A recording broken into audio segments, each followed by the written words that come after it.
अल्लाहु अकबर, अल्लाहु अकबर।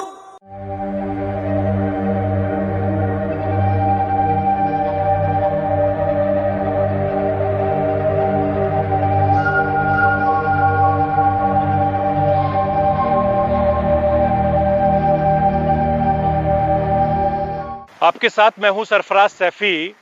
जैसा कि आपको मालूम है कि इस वक्त रमजान का आखिरी अशरा चल रहा है और कुछ दिन में ईद होने वाली है, जिसको लेकर पूरे देश के मुस्लिम समुदाय के लोग ईद की तैयारी कर रहे हैं, लेकिन अपने घरों में रहकर। इस बार मुस्लिम समुदाय ने यह फैसला किया है कि वो शॉपिंग ना करेंगे लेकिन ईद मनाएंगे। चूंकि देश में लॉकडाउन है, लॉकडाउन के चलते नियमों का पालन कर रहे हैं। जैसा कि आपको मालूम है कि पूरे देश के मुस्लिम समुदाय के लोग मस्जिद में इबादत ना कर अपने घर में इबादत कर रहे हैं। जितने भी मुस्लिम समुदाय के लोगों से हमारी बात हो रही है, उनका साफ तौर पर कहना है कि वो अपना पैसा वो ज़कात में, फितरा में, सदका में, हदिया में दे रहे हैं। क्योंकि देश में इस वक्त काफी ज्यादा किल्लत है। जो गरीब तबका है, जो मेहनतकश लोग हैं, जिनके पास खाने पीने की दिक्कत हो रही है, उनको बड़ी तादाद में मदद कर रहे हैं। यानी इस बार ईद मनाएंगे लेकिन बिना शॉपिंग के ईद कर रहे हैं। और खास बात यह है कि इस बार पूरे देश में एक सुर से लहर आ रही है। क्योंकि देश के प्रधानमंत्री नरेंद्र मोदी ने भी अपील की थी कि आप लोग अपने घरों में इबादत करें, ज्यादा से ज्यादा दुआ करें और लॉकडाउन का पालन करें। हर शख्स इस वक्त लॉकडाउन का पालन कर रहा है, नियमों का पालन कर रहा है और सोशल डिस्टेंसिंग मेंटेन कर रहा है। और उसी का नतीजा है कि हम लॉकडाउन 4 में चल रहे हैं। कुछ ही दिन में ईद होने वाली है, जिसको लेकर मुस्लिम समुदाय के लोगों ने यह फैसला किया है कि वो ईद तो मनाएंगे लेकिन शॉपिंग नहीं करेंगे। और जो ईद के पैसे से अपने जो कौम के लोग हैं या पूरे इंसानियत के लोग हैं, उनकी वो पूरी तरीके से मदद करेंगे, चाहे उसमें किसी भी धर्म के लोग हो। और आप देख भी रहोगे कि बड़ी तादाद में मुस्लिम समुदाय के लोग सड़कों पर हैं और बाकायदा लोगों की मदद भी कर रहे हैं। लेकिन हम आपसे कहना चाहते हैं कि आप सोशल डिस्टेंसिंग के साथ साथ मास्क का भी ख्याल रखें और बिना पास के घर से बाहर न निकलें। इस वक्त मैं पुरानी दिल्ली में हूँ। ये पुरानी दिल्ली का वो इलाका है जो बहुत ज्यादा भीड़ भाड़ वाला इलाका होता था, लेकिन यहाँ पर पूरी तरीके से सन्नाटा पसरा हुआ है। तस्वीरों के जरिए आप देख सकते हैं, रमजान के इस महीने में या ईद के आसपास यहाँ पर पैर रखने की भी जगह नहीं होती थी, लेकिन आज पूरी तरीके से सन्नाटा पसरा हुआ है। आप देख सकते हैं कि यहाँ पर ये मेरे राइट हैंड साइड पे ये जामा मस्जिद है और ये यहाँ पर पूरा इलाका बिल्कुल सन्नाटा पसरा हुआ है। तमाम जो दुकानें हैं वो पूरी तरीके से बंद है, कोई दुकान यहाँ पर नहीं खुली हुई है। यानी इस तरीके से इस पूरे इलाके में सन्नाटा पसरा हुआ है। लोगों की सूझबूझ है, समझदारी है और उसका ये नतीजा यहाँ आप तस्वीरों के जरिए देख सकते हैं। ये पुरानी दिल्ली की तस्वीरें हैं। भीड़ भाड़ वाला इलाका है जहाँ पर बहुत ज्यादा भीड़ होती थी। ये उस जगह की तस्वीरें मैं आपको दिखा रहा हूँ। ये देश की राजधानी दिल्ली के चावड़ी बाजार और पुरानी दिल्ली की तस्वीरें हैं जहाँ पर पूरी तरीके से सन्नाटा पसरा हुआ है। अमूमन ईद के वक्त यहाँ बहुत ज्यादा भीड़ होती है, लेकिन आप देख सकते हैं कि सारी दुकानें बंद हैं, सड़कों पर पूरी तरीके से सन्नाटा पसरा हुआ है। इक्का दुक्का लोग निकल रहे हैं जो जरूरत की चीजों का सामान लेने के लिए वो लोग घरों से निकल रहे हैं। तो इस तरीके से पूरी दिल्ली और देश के दूसरे इलाके भी शांत हैं। यानी लोग अपने घरों में हैं, सोशल डिस्टेंसिंग का ख्याल रख रहे हैं और लॉकडाउन का पालन कर रहे हैं, तो वो अपने घरों से बाहर नहीं निकल रहे हैं। ये तस्वीरें दिल्ली के पुराने दिल्ली इलाके। रमजान की शॉपिंग को लेकर देश के उलेमा क्या कुछ कहते हैं वो हम आपको सुनाते हैं। दरअसल उलेमाओं ने भी प्रधानमंत्री के साथ साथ ये अपील की है कि आप घरों में रहें, इबादत करें, ज्यादा से ज्यादा नमाज की पाबंदी करें, मगर घर से बाहर न निकलें। ठीक उसी तरीके से देश के उलेमाओं ने क्या कुछ कहा है वो भी हम आपको सुनाते हैं। Islamic Centre of India Firangi Mahal Lucknow की तरफ से जमातुल विदा यानी अलविदा और ईद उल फित्र के सिलसिले में एडवाइजरी जारी की गई है, जिसमें इस बात की वजाहत की गई है कि चूंकि इस साल जमातुल विदा यानी अलविदा जो कि रमज़ान मुबारक के आखिरी जुमे को होता है, वो 22 मई को होगा। और इस सिलसिले में भी सबसे यही अपील की गई है इस एडवाइजरी के ज़रिए से कि सब लोग लॉकडाउन का उस दिन भी पूरी तरीके से उस पर अमल करें जिस तरीके से पूरे रमज़ान भर अमल करते आए हैं।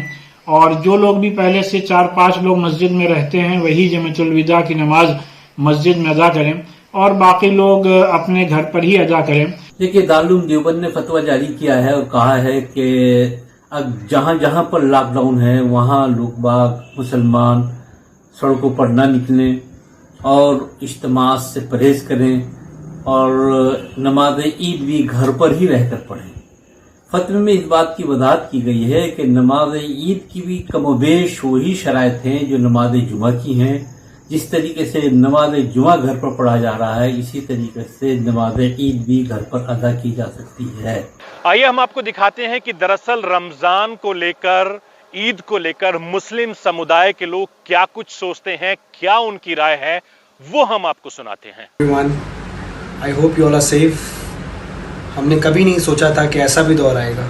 हम सभी को ऐसे भी रहना पड़ेगा, पर हमें शुक्रगुजार होना चाहिए हमारे रब का कि एटलीस्ट हमारे पास रहने को घर है, खाने को 2 वक्त की रोटी है अल्हम्दुलिल्लाह, for at least for most of us.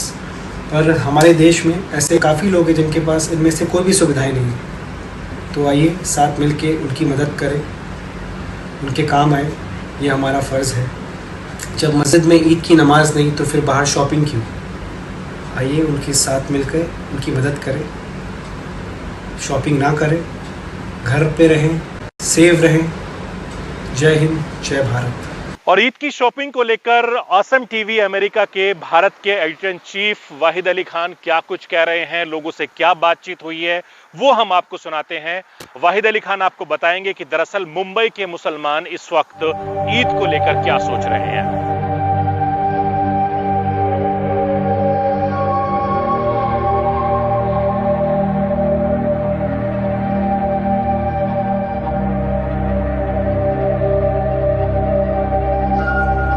धन्यवाद सरफराज सैफी। मैं हूं वाहिद अली खान, मुंबई से रिपोर्टिंग कर रहा हूं। मुंबई आर्थिक राजधानी मानी जाती है हिंदुस्तान की। आप यकीन नहीं करेंगे कि मैं कहां खड़ा हूं। पिछले साल रमजान में यहां की चकाचौंध लोगों की नजर में चुभती थी।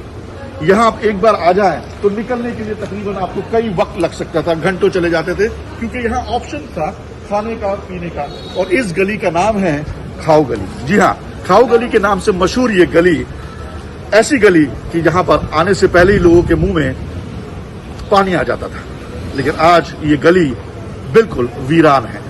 जी हां, वहीं दूसरी तरफ अगर हम बात करें तो रमजान खत्म होने को है और ईद आने वाली है। मुंबई के लोगों की बात करें तो मुंबई के लोगों ने एक बहुत ही अच्छा फैसला लिया है।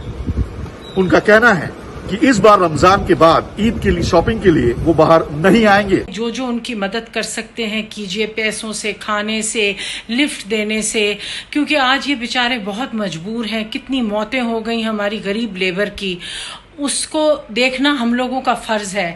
आज हम लोग एक दूसरे का हाथ पकड़ के चलेंगे, regardless of any caste, religion, creed, colour, ये सब चीज़ों को भूल जाइए। आज सिर्फ ये देखिए कि हमारे मुल्क का गरीब जो है वो कितना सफ़र कर रहा है, और हम में से कुछ ऐसे लोग जो फॉर्चुनेट हैं और कुछ कर सकते हैं, उनको आगे आना चाहिए। अपने अपने किसी ज़रिए से भी उनकी मदद कीजिए। जय भारत। आप कोई भी शख्स बिल्कुल कोई नया कपड़ा मत बनाइए। आप ईद बहुत सादगी से मनाइए, और अगर आपके पास पैसे कुछ हैं तो आप गरीबों को दे दीजिए, उनकी दुआएं ले लीजिए। और बिल्कुल लॉकडाउन का बिल्कुल से आप लोग जो है जितनी हद तक कर सकते हैं उसका जो है पूरा प्रिकॉशन लीजिए। और ईद की खुशी बिल्कुल नहीं मनाना चाहिए। इस वक्त सबको बहुत सिंपल, बहुत सादगी के साथ मनाना है और अपने पड़ोसी का ख्याल करना है, घरों से बाहर नहीं निकलना है, कोई शॉपिंग मत कीजिए। हाथ जोड़ करके मैं आपका खादिम अबू आसिम गुजारिश कर रहा है कि कहीं भी किसी दुकान पर एक भी मुसलमान ईद की शॉपिंग में नजर नहीं आना चाहिए। ये अगर मेरी बात मान लेंगे तो मैं बड़ा एहसानमंद दूंगा। आपको मालूम है कि रमजान खत्म होने पे है और बहुत ही जल्द ईद आने वाली है। इसके लिए क्या कर रहे हैं? आपके मौलानाओं का कहना है कि इस बार ईद नहीं मनाई जाएगी और शॉपिंग नहीं किया जाएगा। आपका क्या कहना है? हमारा भी यही ख्याल है। हम लोग सब भाई लोग का भी यही मशवरा है कि हम लोग ईद की नमाज घर में पढ़ेंगे, और जो ईद की खरीदी है उसकी खरीदी के जो पैसे हैं हम वो गरीबों में तकसीम करेंगे, और उससे जो भी हमारे पड़ोसी है, जो भी हमारे हिंदू मुसलमान जो भी भाई है, वो पैसे उनको काम आ जाए। बस ये हमारा ख्याल है। सैफी, मैं आपको बता दूं कि ये जगह मोहम्मद अली रोड मुंबई के हार्ट है मुसलमानों के लिए, क्योंकि यहाँ शॉपिंग होती है, यहाँ खाना मिलता है, यहाँ मस्जिदें माशाल्लाह बहुत ही पुरानी पुरानी मस्जिदें हैं। तमाम माइनॉरिटीज के लोग यहाँ पर इकट्ठा होकर शॉपिंग किया करते थे और खाना खाया करते थे, लेकिन इस बार ये रौनक नहीं देखने को मिली। वजह साफ है, कोविड-19। हिंदुस्तान के प्रधानमंत्री नरेंद्र मोदी ने लगातार अपील की है लोगों के साथ कि यहां पर वो सोशल डिस्टेंस बना के रखें। मौलानाओं से हमारी बात हुई, मौलानाओं का साफ कहना है कि इस बार वो नमाज नहीं पढ़ाएंगे ईद की, और ईद की नमाज आप घर पे पढ़ सकते हैं। कोविड-19 का भी तकाजा यही है कि अगर आप घर से बाहर निकलेंगे तो आपको कोविड-19 का और कोरोना का सामना करना पड़ सकता है। आप घर पर रहें, सुरक्षित रहें, यही हिंदुस्तान की सरकार चाहती है।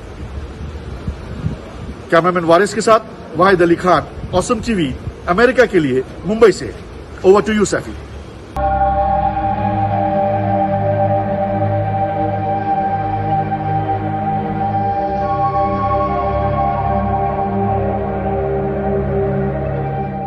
तो देश भर में ज्यादातर लोग ईद की शॉपिंग नहीं करेंगे। उन लोगों ने ये सोच लिया है। जितने भी लोगों से बात हो रही है उनका साफ तौर पर कहना है कि लॉकडाउन है, प्रधानमंत्री नरेंद्र मोदी ने भी अपील की है, वो अपील का पालन करेंगे, नियमों का पालन करेंगे, लेकिन वो शॉपिंग नहीं करेंगे।